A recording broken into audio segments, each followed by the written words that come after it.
चलिए, आप सारा क्लास डे बाय डे देख रहे होंगे, है ना। अगर आप क्लास रेगुलर हैं तो नीचे कमेंट में लिखिएगा यस सर, ठीक है। चलिए, तो अब हम आपको पीछे चैप्टर 1 का सब्जेक्टिव ऑब्जेक्टिव पूरा कंप्लीट कर लिया है ना। तो आपसे हम आशा करते हैं कि आप सबसे पहले सारा आप क्वेश्चन जो टाइप बेस करवाए थे सब्जेक्टिव क्वेश्चन वो कर लिए होंगे, 3 से 4 बार प्रैक्टिस कर लिए होंगे पहले सारा क्वेश्चन को लिख लिया अपने कॉपी पे। उसके बाद ऑब्जेक्टिव को 3 से 4 बार कर लिए होंगे, ठीक है। तो उसके बाद अब आपको मार्केट से प्रीवियस ईयर बुक ले आना है और उसके बाद चैप्टर 1 निकालिएगा, वास्तविक संख्या, पहले सब्जेक्टिव का देखिएगा, सारा क्वेश्चन मिलेगा। अब आपको सारा तो प्रीवियस ईयर ही तो करवाए हैं, उसमें तो आपको लगता है कि हमारे दिमाग से 70% तो सारा क्वेश्चन आपको खूब मिल जाएगा, ठीक है।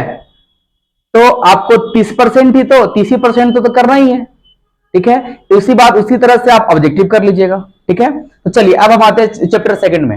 तो चैप्टर 2 के कुछ बेसिक बातें हैं, तो पहले बेसिक बातें के बारे में हम कुछ समझ लेते हैं, है ना। उसके बाद फिर हम टाइप सारे क्वेश्चन में चलेंगे, ठीक है। चलिए, तो अब सबसे पहले चैप्टर 2 आपको है बहुपद पॉलिनोमियल्स, ठीक है। कुछ बातें हैं, आपको सही दिख रहा होगा।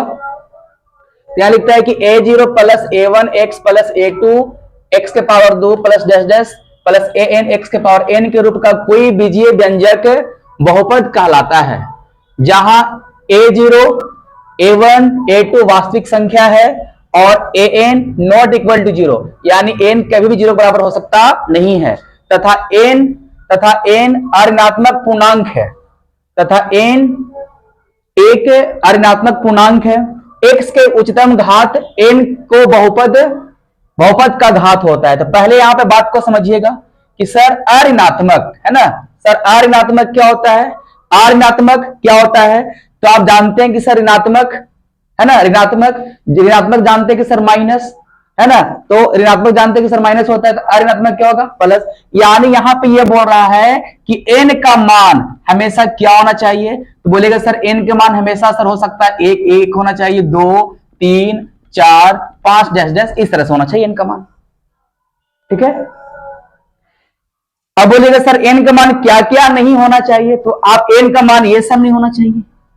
अगर n का मान अगर आपको हो गया चर में रूट x हो गया, या फिर 1/x हो गया, ठीक है, या फिर n का पावर, या फिर x का पावर आपको -1 हो गया, ठीक है, बात समझ रहे हैं। तो अगर इस तरह से रहेगा तो बहुपद नहीं होगा, ठीक है। अगर इस तरह से रहेगा तो बहुपद नहीं होगा, बहुपद नहीं होगा, है ना। अगर n का मान ये सब रहेगा तो बहुपद नहीं होगा, ठीक है। तो अब यहां से एक बात को समझिएगा, ठीक है। अब यहां से ऑब्जेक्टिव में 1 नंबर का क्वेश्चन आता है, इनमें से कौन बहुपद है और कौन बहुपद नहीं है, ठीक है। तो आप समझिएगा, आता इस तरह से ऑप्शन दिएगा, पहले ऊपर हेडिंग लेते हैं, इनमें से कौन बहुपद है, इनमें से कौन बहुपद है, ठीक है। पहले 2 3 4 एग्जांपल को समझ लीजिएगा। तो पहला आपको हम यहां पे देते हैं कि अगर 2x² प्लस 2√x प्लस 3, ठीक है, ये तो अगर इस तरह से रहेगा, ये चर है, तो बताइए ना हम क्या लिखें कि अगर ये सब फॉर्म में रहेगा तो बहुपद नहीं होगा, ठीक है। तो बताइए बहुपद होगा, तो बोलेगा सर ये बहुपद नहीं होगा, क्यों, क्योंकि यहां देख रहे हैं चर पर है। उसके बाद अगला बात, अगर यहां पर आपका हो x² 1/x प्लस 3, बताइए बहुपद होगा, बोलेगा सर ये बहुपद नहीं होगा क्योंकि 1/x है। उसके बाद अगर 5x², ठीक है, x के पावर -1 प्लस में 4, तो अब बताइए कि बहुपद होगा, तो बोलेगा सर ये भी बहुपद नहीं होगा, ठीक है। अब यहां से एक बात ध्यान देना है कि ये वाला बात को, यानी √x को हम ऐसे भी लिख सकते हैं, 1/2 भी लिख सकते हैं, ठीक है। तो यानी आपको अगर ऐसे भी रहे 6x² प्लस में 2 x के पावर 1/2 प्लस में 5, प्लस में 5, तो ये भी बहुपद नहीं होगा। यानी यहां पर एक बात और भी आप ऐड कर लीजिएगा, है ना, यानी x के पावर 1/2 अगर ये वाला भी फॉर्म में है तो बहुपद नहीं होगा। ठीक है, तो आप ये सब बात समझ गए, ये 4 कंडीशन समझ लीजिएगा, है ना, कि अगर ये 4 कंडीशन में रहेगा तो बहुपद नहीं होगा। इससे ऑब्जेक्टिव में आता है ना, ऐसे बेसिक बातें आपको समझना है पहले। अब हम आपके सामने लिख रहे हैं, अब आप बताइएगा कि कौन बहुपद होगा कौन बहुपद नहीं होगा। ठीक है, चलिए हम सबसे पहला प्रश्न आपके सामने लिखते हैं, 2x² प्लस में 5x², सॉरी 5x प्लस में 6, बताइए बहुपद है? ये बहुपद है तो बोलिए, देखिए इसमें से हम क्या लिखवाएं कि n का मान, n का मान बताओ, यही तो x के n का मान है, यही x के पावर n है। ये तो आप लिख रहे हैं कि a0 a1x plus a2x² plus an x के पावर n का रूप का कोई बीजीय व्यंजक बहुपद कहलाता है। तो बाबू यही ना n का मान है, हम क्या बोले हैं कि n का मान 0 भी हो सकता है, n का मान क्या हो सकता है 0 भी हो सकता है, क्योंकि आप ये बात तो समझते हैं ना, 5 के पावर 0 का मान कितना होता है 1। ठीक है, तो अब यहां पे बताइए, यही तो आपका n का मान है, यानी n का मान यही तो चीज है कि अगर ये सब चीज रहेगा तो बहुपद होगा। तो बोलेगा सर ये बहुपद है, तो बोलेगा सर यस सर बहुपद है, यानी ये चारों कंडीशन जहां दिख जाए तो बहुपद नहीं होगा। अब देखिए आगे हम लिखे 5x², 2√x प्लस में 7, बताइए बहुपद होगा? बोलेगा सर ये नहीं है, क्योंकि चर पे क्या है रूट, ये बहुपद नहीं है। अब आगे बताइएगा आप ही 5, अब आप 7x² माइनस में 3x प्लस में 3, बताइए बहुपद है? बहुपद है, बताइए। अब यहां पर देख लीजिएगा, तो बताइए ये वाला जो है से 3 पर है, संख्या पर रूट है, ये चर वाला पर रूट नहीं है। ये चर वाला पर रूट आता तो बहुपद नहीं होता, चर पर नहीं ना है तो बहुपद होगा, ये बहुपद होगा, है ना। अब बताइएगा यहां पे 5x² प्लस 6x के पावर 1/2, बताओ बहुपद, बहुपद है? तो बोलेगा सर बहुपद नहीं है, क्योंकि बता दी सर 1/2 का नहीं होगा। अब आप बताइएगा 3x² प्लस में 6x प्लस में 9, बताओ बहुपद है? बोले बहुपद है, तो बोलेगा हाँ सर बहुपद ही है सर, क्योंकि n का मान इस बात है, यानी बात आप समझ गए होंगे बहुपद पहचानने के लिए। ठीक है, अब चलिए, अब यहां पे क्या लिखता है, एक थोड़ा सा इस बात को बात में समझ लेते, x का उच्चतम घात n के बहुपद का घात कहलाता है। तो इसे भी या क्या लिखता है, x के उच्चतम घात n का बहुपद कहलाता है, यानी x का उच्चतम घात। ठीक है, अब यहां पे आप बात को समझ गए होंगे, तो यहां पे आप बात को समझ लीजिएगा एक थोड़ा स्टार पॉइंट, कि अगर 6x के पावर 3 प्लस 4x के पावर 4 प्लस 3x के पावर 2 प्लस में 6x और प्लस में 8, और यहां पे क्या बोल रहा है, x के उच्चतम घात n, है ना, यानी ये तो बोल रहा है उच्चतम घात n, तो n का मान होता है, तो बताया कि n को बहुपद का घात कर लेते हैं। तो इसमें ऑब्जेक्टिव पूछता है कि सबसे उच्चतम घात वाला बहुपद कौन है, यानी सबसे उच्चतम घात किसका है ना, उच्चतम घात किसका है, उच्चतम घात किसका है? तो देखिए आप, इसका घात कितना है 3, घात का मतलब समझते हैं ना, पावर, इसका घात 3 है, इसका घात 4 है, इसका घात 2 है, और इसका कुछ नहीं तो 1 है। तो बताइए सबसे उच्चतम घात कितना हो जाएगा? तो बोलेगा सर उच्चतम घात कितना हो जाएगा, उच्चतम घात कितना हो जाएगा? तो बोलेगा सर 4। ये सभी ऑब्जेक्टिव में बात पूछता है, तो ये सब बेसिक समझिएगा, समझ गए होंगे। ठीक है, चलिए अब जो है आते हैं बहुपद के प्रकार, टाइप्स ऑफ पॉलिनोमियल्स, है ना। सबसे पहले आपका है एक पदी बहुपद, इसको क्या बोलते हैं, मोनोमियल, है ना, मोनोमियल बोलते हैं। तो यहां पे समझना जिसमें एक पद हो, जिसका एक पद हो उसको हम क्या कहते हैं, एक पदी बहुपद, है ना। आराम से छोटा सा आपको यहाँ पे छोटी छोटी बातों की याद रखना है, क्योंकि आप क्रैश कोर्स में भी है, तो आपका जब एक नोट्स कॉपी बने, नोट्स का मतलब क्या होता है, क्रैश कोर्स में एक नोट्स कॉपी ऐसा होता है जो शॉर्ट फॉर्म में होता है, ताकि उसको रिवीजन करे तो किसी भी तरह से दिमाग में किसी प्रकार से कोई कंफ्यूजन ना हो। ठीक है, तो छोटी छोटी बातों को करना, और आप हिंदी का कोई आप लेख लिखने वाले नहीं है ना, कोई छोटी छोटी बातों करना है, पूरा हम लिखवा दे बस हो गया। आपको मैथ में किसी का डिफिनेशन थोड़ी पूछता है। ठीक है, तो सबसे पहले बात को समझना, एक पदी बहुपद, है ना, तो जिसका यहां लिखेंगे जिसका एक पद हो, जिसका एक पद हो, जिसका कितना पद हो, जिसका एक पद हो उसे हम क्या कहते हैं, एक पदी बहुपद, उसे एक पदी बहुपद कहते हैं। जिसका एक पद हो उसे एक पदी बहुपद कहते हैं। जैसे, है ना, जैसे में आप बात को समझ लीजिएगा, है ना। जैसे में आपका हो जाएगा 5x²। बताओ इसमें कितना पद, एक ही पद तो है। 6x², 6x, बताओ कितना पद है, बोलो सर एक पद तो है, बात समझ गए होंगे। इसके बाद फिर क्या आपको द्विपदी बहुपद, है ना। तो द्विपदी बहुपद किसको कहते हैं, जिसमें दो पद हो, जिसमें जिसमें दो पद हो, जिसमें दो पद हो, जिसमें कितना पद हो, दो पद हो। अब देख लीजिए दो पद में, जैसे हम बात को समझ लेते हैं, है ना। जैसे में आपका हो जाएगा 2x² + 5, पहला पद दूसरा पद, ठीक है। 3x⁴ प्लस में 2x², दो ही तो पद है। 6x + 6, कितना पद, दो ही तो पद है। पहला पद दूसरा पद, पहला पद दूसरा पद, बात समझ गए होंगे। अब आते हैं त्रिपदी बहुपद, जिसमें बताओ तुम ही लोग, जिसमें कितना बहुपद हो, जिसमें तीन पद हो, जिसमें कितना पद हो, तीन पद हो, उसे हम क्या कहते हैं, त्रिपदी बहुपद, है ना। अब बताओ तीन पद, अब तीन पद में जैसे में हम समझ लेते हैं। जैसे आपका हो जाएगा px बराबर 2x² प्लस में 4x प्लस में 6, बताओ तो पहला पद दूसरा पद तीसरा पद, है ना, तीन पद। इसमें भी पहला पद दूसरा पद, दो दो पद ही तो है। आगे देख लीजिएगा, इसी को हम लिख सकते हैं 4x³ plus 2x² plus 6 plus में कितना 6, बताओ इसमें कितना बहुपद है, 1 2 3, कितना पद है, तीन पद तो है, बात समझ गए होंगे, ठीक है। अब उसके बाद है चौथा में शून्य बहुपद।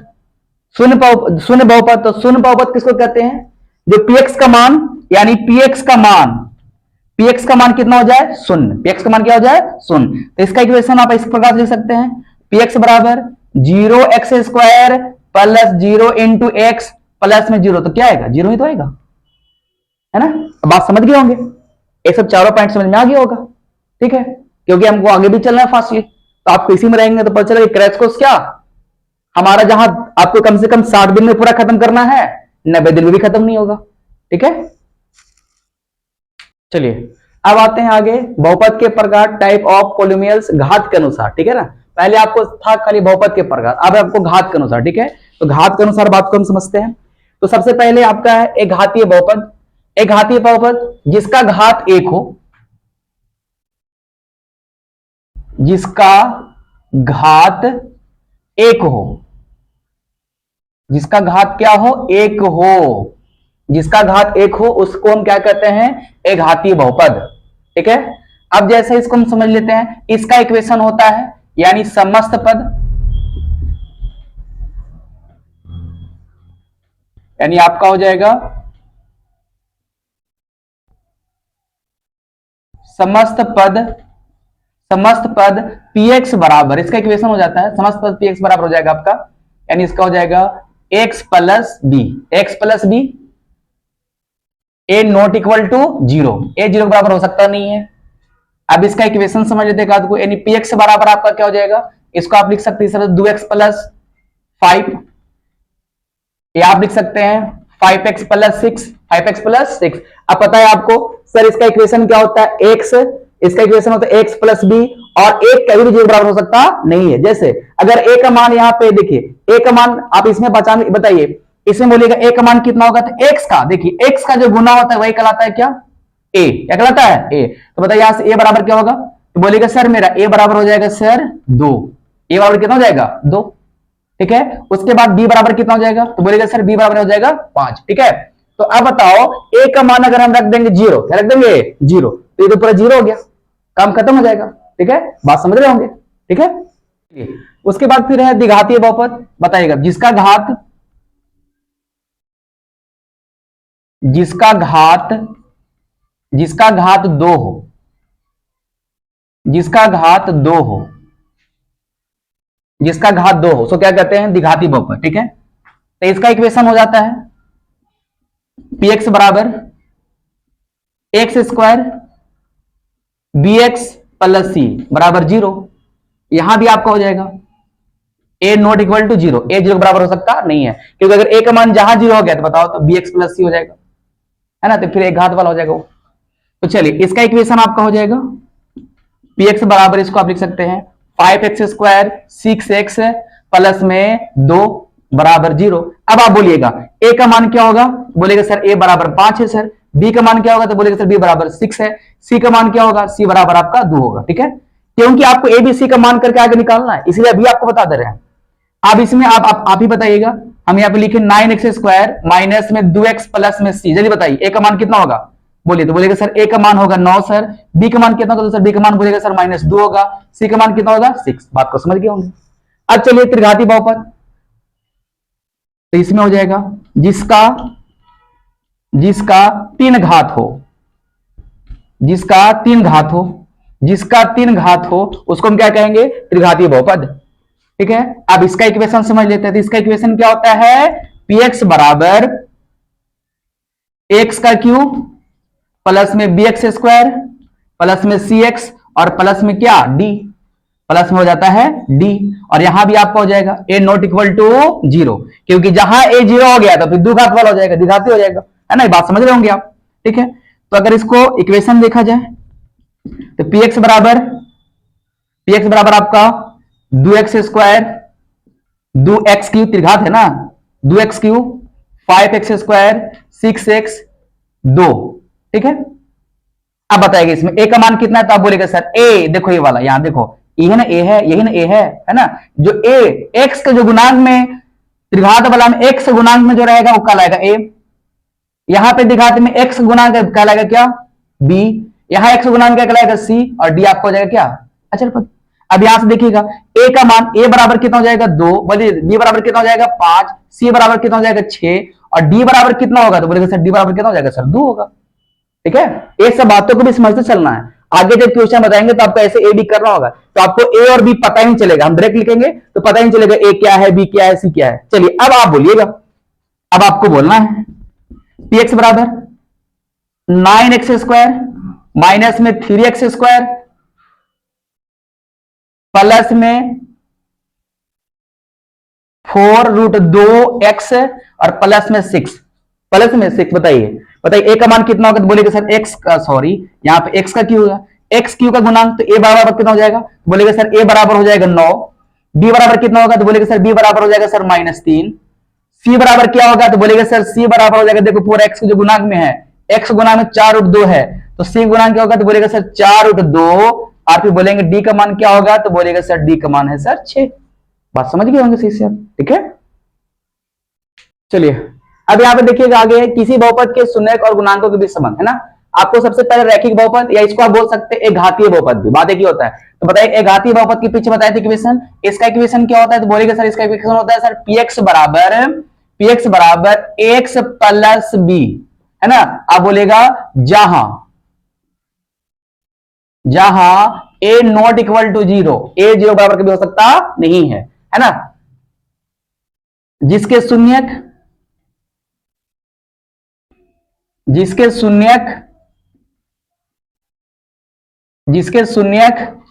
अल्फा, जिसके शून्यक अल्फा है, जिसके शून्यक क्या है अल्फा। यहां बात समझिएगा, अगर एक घातीय बहुपद या रैखिक बहुपद, बात एक ही होता है, एक घातीय बहुपद तो शून्यक 1, द्विघातीय बहुपद तो शून्यक 2, और दो शून्यक क्या होता है बताएंगे, त्रिघातीय बहुपद तो शून्यक 3, ठीक है। अब यहां पे सुनिएगा शून्यक यही 3 होता है, शून्यक 3 ये होता है अल्फा बीटा और एक क्या होता है गामा, त्रिघात बहुपद में ये 3 शून्यक होगा, तो इसमें आपको क्या है सिर्फ एक घातीय एक शून्यक है, ठीक है। अब इसका एक संबंध होता है, यानी अल्फा बराबर -b/a, इसका एक संबंध होता है अल्फा बराबर -b/a। ये वाला बात को आप ऐसे लिख सकते हैं, माइनस में अचर पद बटा में, यहां पे आप लिख सकते हैं a, यानी x का गुणांक, ठीक है। अब इस बात को समझिएगा, देखिए ना बाबू, ये तो लिखे हैं -b, बताओ तो b क्या है तुम्हारा अचर पद है ना। अगर इसको हमको इक्वेशन लिखना हो, यानी px बराबर, तो इसको आप इसी लिखेगा ना 2x प्लस 6, बताओ 6 क्या होता है, ये तो अचर ही पद है, तो यही हो गया माइनस के माइनस अचर पद, और क्या बताओ a क्या है ए जो है x से गुणांक है ना, वही बात तो लिखी है, x का गुणांक। अब बात सही से समझ गए होंगे, ठीक है। अब आते हैं आपको द्विघात बहुपद में, ठीक है। अब इस पे अगर अगर आपको ऐसा इक्वेशन दे दिया हो, अगर आपको ऐसे बैठाना हो तो आप इसको इसके अकॉर्डिंग आप ऐसे बैठा सकते हैं, अल्फा बराबर, अब बताओ तो यहां से, अब इसमें तुम बताओ, आप ही बताइएगा ए का मान कितना होगा, तो बोलेगा सर इसको देखकर ए का मान बोलेगा सर 2 है, और बताइए बी का मान कितना, बोलेगा सर बी का मान 6 है। अब बताइए आप इसको अगर इसमें बैठाना तो कैसे बैठाइएगा, बोलेगा सर बी का मान 6 है, तो -6 बाई ए का मान कितना है 2, तो 2 से कई बार में कट गया, 3 बार में, यानी आपको यहां से निकल गया अल्फा बराबर कितना 3, है ना। ये सब बात आगे निकालना है, ये सब छोटी छोटी बातें समझते चलिएगा, ठीक है। अब आते हैं द्विघात बहुपद, तो आप बोलिएगा द्विघात बहुपद का इक्वेशन क्या होता है, तो बोलेगा सर द्विघात बहुपद का इक्वेशन होता है सर एक्स स्क्वायर प्लस में बी एक्स प्लस में सी बराबर में 0। यहां भी आप लिख सकते हैं जहां A not equal to 0, A not equal to 0, एक कभी 0 बराबर हो सकता नहीं है, ठीक है। अब इसमें आते हैं,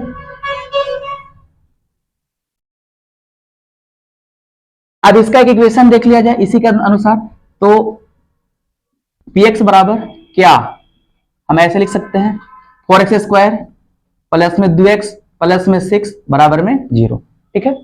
अब चलिए, अब इसका जो संबंध है, इसके संबंध के बारे में, क्योंकि लिखा गुणांकों के भी संबंध, इसका दो संबंध है, दो संबंधों के बारे में समझते हैं, ठीक है। तो पहले आपका होता है शून्यकों का योग, पहला यानी पहला इसका संबंध है, पहला आपका है शून्यकों का योग, है ना। और एक बात और समझिएगा, अगर इसमें आपको बोला जाए कि इसके शून्य कितना है, बताइए इसके शून्य कितना है, तो क्या बताइएगा, बोला जाएगा कि इसका शून्य कितना है, तो हो जाएगा इसका शून्य 2 है, शून्य कितना है 2 है, शून्य 2 है, और दो शून्य कौन कौन है, अल्फा और बीटा, शून्य 2 है अल्फा और बीटा, ठीक है। तो शून्यकों का योग यानी शून्यकों का योग अल्फा प्लस बीटा बराबर क्या होता है, -b बाई ए। अब ये वाला बात को आप ऐसे भी लिख सकते हैं, अब इसमें देख लीजिएगा b यही ना है, इसको आप लिखिएगा -x का गुणांक, बाई में फिर क्या a, बताओ तो a कितना है, a किसमें है, x का गुणांक, यानी यहां लिखिएगा x स्क्वायर का गुणांक, बात समझ गए होंगे, ठीक है। अब इसके अकॉर्डिंग थोड़ा सा इस पे एक आध को मान बैठा के देख लेते हैं, क्योंकि आगे तो सब आपको ऐसे ही काम करना है। तो अब इसको इक्वेशन देख के बताइए इस इक्वेशन को देखकर आप बताइए, बोलिए a का मान कितना है, तो बोलिएगा सर a का मान 4 है, b का मान 2 है, c का मान 6 है। अब बैठाइए इस पे, तो शून्य को अल्फा प्लस बीटा बराबर -b का मान कितना है, तो बोलेगा सर -2, a का मान कितना है, तो बोलेगा सर a का मान कितना है, तो बोलेगा सर a का मान 4 है, a का मान कितना है 4, बताओ 2 से क्या बार में, 2 का 2, 2 दूना 4, यानी शून्यकों का योग अल्फा प्लस बीटा बराबर क्या निकल गया, अब बोलेगा सर -1/2। ये बात समझ गए होंगे, ठीक है। आगे आपका हो जाएगा शून्यकों का गुणांक हो जाएगा आपका अल्फा इंटू बीटा। अब अल्फा इंटू बीटा बराबर आपका हो जाता है c बाई ए, है ना। शून्य गुणांक हो जाता है आपको alpha into beta c by A. तो अब इसको आप कैसे लिखिएगा, c बाई ए को आप देख लीजिए, यहां c आपको क्या है अचर पद, तो आप यहां पे लिखिएगा अचर पद बटा ए क्या हो जाएगा, तो क्या बोलेगा एक्स स्क्वायर का गुणांक, बात समझ गए होंगे, है ना। इस पे भी एक एग्जांपल देख लिया जाए, तो आप बताइए ऊपर से देख के बताइएगा, अल्फा इंटू बीटा बराबर, है ना। बताओ सी का मान कितना था, बताओ सी का मान, बोलिएगा सर सी का मान सर है 6, सी का मान कितना है 6। अब बताओ ए का मान कितना है, तो बोलेगा सर ए का मान है 4, ए का मान कितना है 4। अब चलिए, तो यहां होगा 2 से क्या बार में, 3 बार में, 2 से 2 बार में, यानी यहां से निकल गया अल्फा इंटू बीटा बराबर क्या निकल गया, बताइए 3/2। बोले क्या दिक्कत, बोलेगा सर कोई दिक्कत नहीं है, ठीक है। आगे देखिएगा, आगे इसके बाद फिर आपका आगे फिर है, इसके बाद फिर आगे आपका है द्विघात सूत्र, है ना, यहां समझ लीजिएगा द्विघात सूत्र। द्विघात सूत्र क्या होता है बाबू? तो द्विघात सूत्र होता है के ब्रैकेट आपका हो जाएगा x square minus alpha plus beta, है ना, इंटू एक्स प्लस में हो जाएगा alpha into beta, alpha into beta. ठीक है, ये बात है आपका, है ना। ये द्विघात सूत्र आपको याद रखना है, आगे काम आएगा आपका। ठीक है, अब थर्ड में आते त्रिघात बहुपद, है ना। इसका संबंध के बारे में समझते हैं। तो त्रिघात बहुपद का इक्वेशन पीछे आप क्या समझे थे? इसका इक्वेशन होता है पी एक्स बराबर ए एक्स क्यू प्लस में बी एक्स स्क्वायर प्लस में सी एक्स प्लस में डी, है ना, प्लस में डी। ठीक है, तो यहां पर आपका हो जाएगा, ये भी हो जाएगा जहां A not equal to zero, जहां ए जीरो के बराबर हो सकता नहीं है।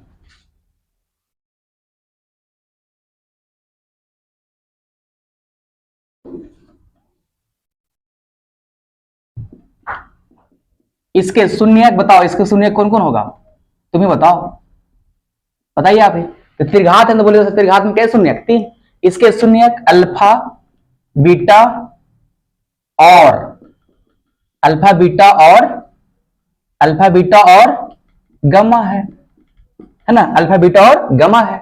ठीक है, तो आप इसका एक बार इसका एक इक्वेशन भी देख लीजिएगा, यानी पी एक्स बराबर इस बात को, यानी हम यहां लिख सकते हैं 4x का क्यूब प्लस में 6x स्क्वायर प्लस में 8x प्लस में 10।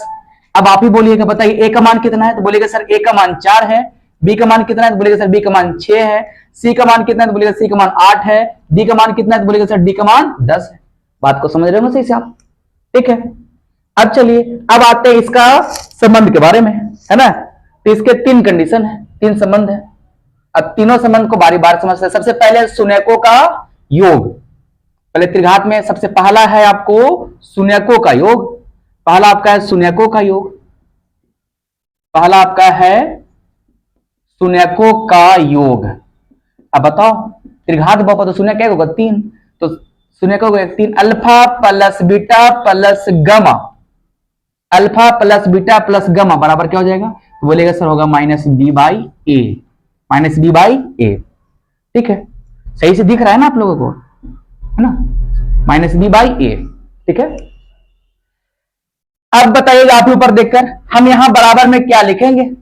बोलिए आप। तो बोलेगा सर माइनस बी बाई ए होता है सर। बोलेगा पहले माइनस को तो माइनस लिख लीजिए सर। बताओ इसमें बी ये ना है, यानी बी जो बी यहां बोल रहा है, देखो बी एक्स स्क्वायर गुणांक है। किसका गुणांक है? तो बोलेगा सर एक्स स्क्वायर का गुणांक, एक्स स्क्वायर का गुणांक बाई में क्या हो जाएगा? ए कितना गुणांक है? एक्स क्यू का। बोलेगा सर एक्स क्यू का गुणांक। ये बातें हैं, समझ गए होंगे। ठीक है, अब इस पे थोड़ा सा मान रख लेते हैं, यानी alpha plus beta plus gamma बराबर, बताओ बी का मान कितना है?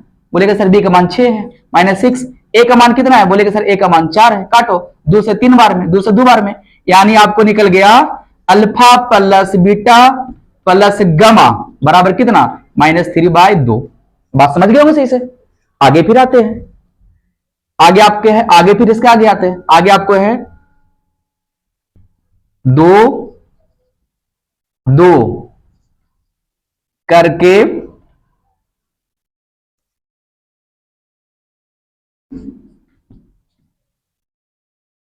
शून्यकों के गुणांक का योग, गुणांक का योग। इसका मतलब समझिएगा, है ना। तो 2 करके यहां पे समझिएगा, यानी alpha into beta plus beta into gamma, ठीक है, प्लस गामा इंटू अल्फा बराबर होता है सी बाई ए, है ना। ए करके ये था, ये तो बात 2 करके, देखिए 2 है, 2 करके गुणांक, गुना तो कर रहा है, का योग, योग तो कर रहा है।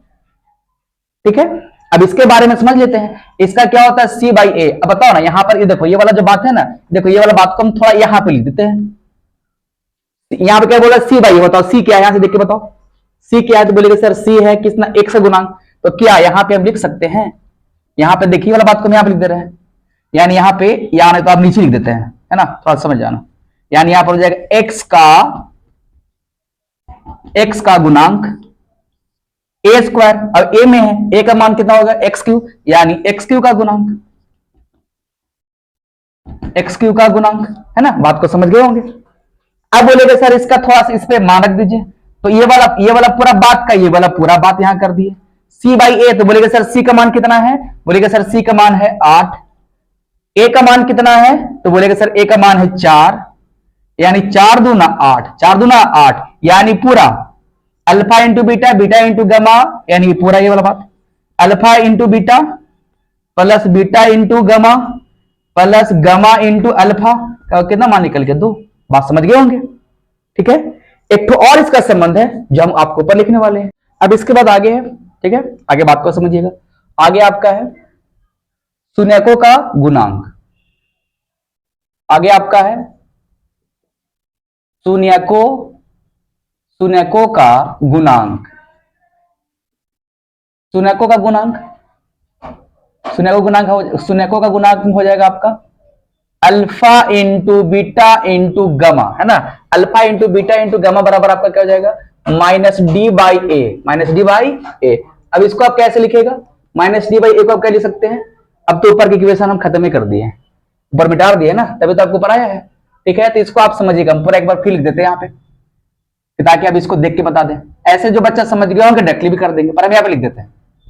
इसका इक्वेशन ही ना था एक्स का क्यू प्लस में बी एक्स स्क्वायर प्लस में सी एक्स प्लस में डी बराबर 0, ये तो बात था। अब बताइए minus D by A, minus D by A, तो डी क्या है, डी आपको हमेशा अचर ही पद रहेगा ना, तो यहां हो जाएगा माइनस में अचर पद, माइनस में अचर पद, बाई में आपको क्या हो जाएगा ए किसका गुणांक है एक्स क्यू का, तो हो जाएगा एक्स क्यू का गुणांक, एक्स क्यू का गुणांक, ठीक है। बात को समझ गए होंगे। अब इसको बोलेगा कि सर इसमें थोड़ा सा जो पहले आप समझाते आ रहे थे ये सब बातें आप भी बैठा सकते हैं, आप समझ ही रहे थे ना, हम दिरेज कर दिए वहां पे, ठीक है। अब यहाँ पे डी का मान इसमें से जो इक्वेशन था उसमें देकर बैठा दीजिए और आगे कर लीजिएगा, ठीक है, वो आपके लिए है। अब इसके लिए अब आते हैं हम त्रिघात सूत्र, है ना, त्रिघात सूत्र। तो त्रिघात सूत्र आपका हो जाएगा के ब्रैकेट एक्स का क्यू माइनस पहले अल्फा प्लस बीटा प्लस गमा, ठीक है, एक्स स्क्वायर, उसके बाद हो जाएगा plus alpha into beta plus beta into गमा प्लस गमा into alpha, x minus alpha into beta into गमा, ठीक है। ये आपका त्रिघात सूत्र था, ठीक है। यही आपका बेसिक कुछ बातें था जो आप समझ गए होंगे।